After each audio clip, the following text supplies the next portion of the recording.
नमस्कार दोस्तों, आज हम छत्तीसगढ़ के कामाख्या के नाम से जाने जाने वाली गाड़ा गौरी वाली देवी का दर्शन करने जा रहे हैं। और यह कानापुर गांव है और यहाँ से पश्चिम को टर्न करेंगे और यहाँ से लगभग 6-7 किलोमीटर की दूरी पर यह गांव स्थित है। तो चलिए चलते हैं।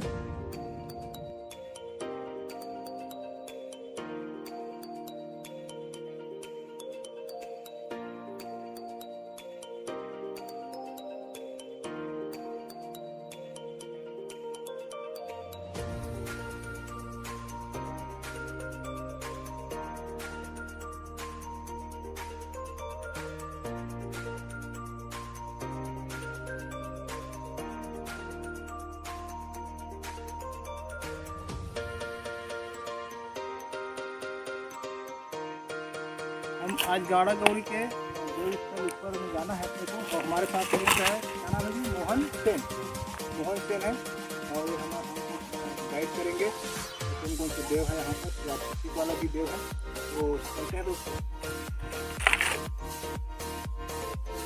पहाड़ी तल के नीचे एक गड़माड़िया देव स्थापित है।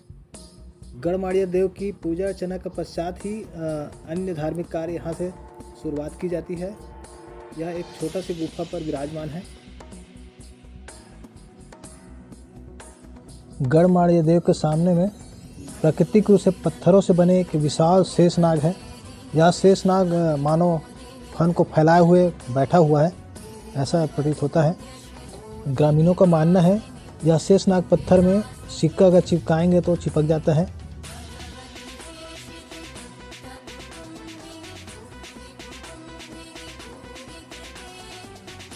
इस शेषनाग के नीचे पेड़ के पास एक राउत की प्रतिमा है, जिसके बारे में ग्रामीणों का मानना है कि अब प्रतिवर्ष कुछ अंश बढ़ता रहता है।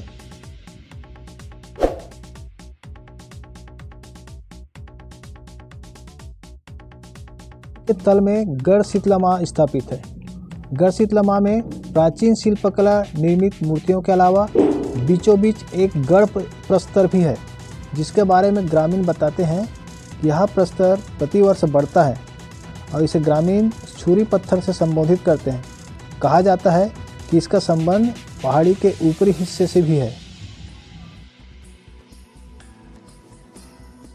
इसी के आसपास कई गोलाकार छेद 4 इंच व्यास वाले और 5 से 6 इंच गहरे गड्ढे बने हुए हैं। आंचलिक बोली में इसे बहाना कहते हैं।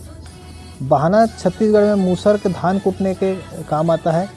कहा जाता है कि माँ गौरी की 7 बहनों के अलग अलग 7 बहाना पत्थर था, जिस पर वे धान कूटती थी। और आज भी जिस व्यक्ति पर देवी सवार होता है वह बहाना में धान कूटता है। कहा जाता है कि गांव के एक बैगा ने 6-7 साल पहले एक स्थल पर माँ गौरी के पद चिन्ह दबे होने का स्वप्न देखा था। स्वप्न में दिखे स्थल की साफ सफाई करने पर माँ गौरी के पद चिन्ह का दर्शन हुआ। के नीचे तल पर एक छोटा सा तालाब है, बहुत अच्छा सुंदर दृश्य लगता है। इनों के द्वारा पहाड़ में चढ़ने के लिए सीढ़ी का निर्माण किया है, लेकिन एक सीढ़ी जो है कुछ ही दूर का ही साथी है। बाकी आप ऊपर जो है बहुत दुर्गम और कठिनाई के साथ चढ़ना होता है।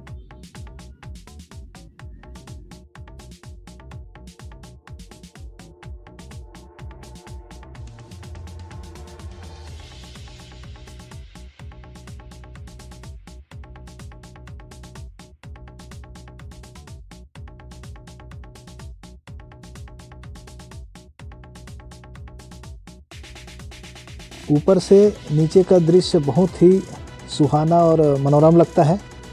देखिए आप, और पत्थर पे पत्थर रखा हुआ, बहुत अच्छा। इतिहासकारों एवं विभिन्न विद्वानों का मानना है कि दक्ष यज्ञ में भगवान शंकर का अपमान होने के कारण सती ने जब देह त्याग किया, तब मोहग्रस्त भगवान शंकर सती देवी के पार्थिव शरीर को लेकर विक्षिप्तावस्था में पृथ्वी के चक्कर काट रहे थे। उनका यह हाल देखकर देवता सब चिंता में पड़ गए और उन्होंने विष्णु की स्तुति की। तब विष्णु ने सुदर्शन चक्र चलाकर उस पार्थिव शरीर का खंड खंड कर दिए थे। सती के शरीर खंड खंड होकर जहाँ जहाँ गिरे उस स्थल पर शक्तिपीठ की स्थापना हुई। प्राचीन गणना के आधार पर 52 जगहों पर सती के देह कट कर गिरे थे। उन 52 जगहों पर सती की प्रतिमा अन्य देव के साथ शक्तिपीठ के नाम से स्थापित है। सती के शरीर के खंड बस्तर में गिरने का मान्यता भी है। जैसे दंतेवाड़ा में सती के दांत गिरने के कारण इस स्थान का नाम दंतेवाड़ा हुआ। साक्ष्य व प्रमाण के रूप में सती के कमर का भाग का प्रस्तर इसी स्थान पर गाड़ा गौरी के पहाड़ के ऊपर मौजूद है, जिसे ग्रामीण कलवा डोकरी के नाम से पूजा अर्चना करते हैं। जबकि प्राचीन ग्रंथ के आधार पर सती के असम में गिरा था, जो नीलगिरी पर स्थित है। इसे कामरूप कामाख्या योनि शक्तिपीठ भी कहा जाता है। ग्रामीण मान्यता अनुसार एक होच्चे डोकरा, जो कि गांव का पंचदेव है, का जन्म इसी गाड़ा गौरी के पहाड़ी पर हुआ था, जहां कलवा डोकरी के कमर के हिस्से का प्रस्तर खंड रखा हुआ है। उसी पत्थर खंड के थोड़ी दूर पर एक छोटा सा गढ़ कुआं है जो दिख रहा है, जहां कलवा डोकरी के प्रसूति कार्य के बाद गंदे कपड़े को इसी कुआं में धोया जाता था, जिसका प्रमाण कुएं के अंदर पत्थरों पर बने खून के रंग के पानी के निशान को मानते हैं।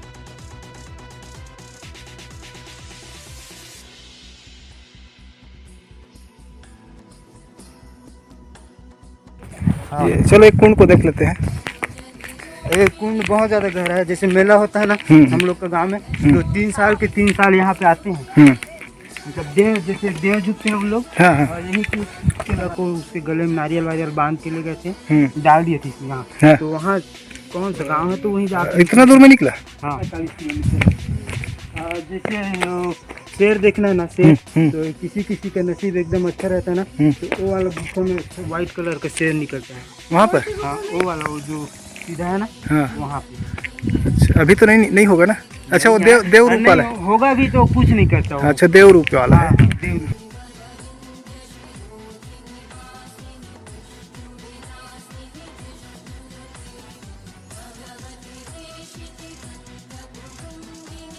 ये वाला कुंड, इस वाला कुंड के बारे में क्या बताए थे? पानी छू सकते हैं क्या? छू सकते हो। यहाँ यह भी मान्यता है, ये जो कुंड का पानी है चर्म रोग को ठीक करने में काम आता है। गंदा दिख रहा है लेकिन बहुत साफ पानी है ये, और इनका कहना है 40-50 किलोमीटर दूर कोई दूसरा गांव निकलता है। हाँ। और यहाँ वहाँ पे तो गिर गया है अंतर में कुछ नहीं है। और यहाँ पर नाम क्या बताया था, भूल गया। मोहन ना? हाँ, मोहन सेन तो दिख है। हाँ। वो खैरखेड़ा बांध है, और यहाँ पर नजदीक में यहाँ का भी बांध है। दोस्तों, मैं आप लोगों को यहाँ का व्यू दिखाता हूँ नीचे का। बहुत सुंदर प्राकृतिक नज़ारा है।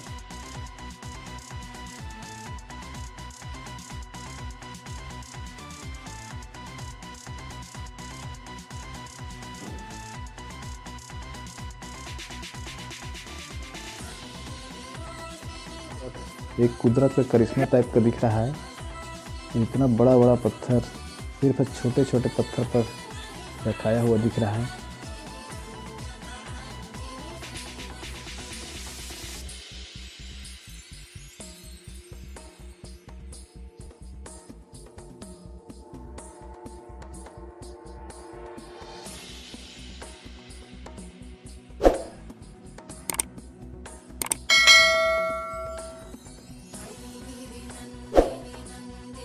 यहाँ का पत्थर में चढ़ना उतरना बहुत ही जोखिम भरा हुआ है।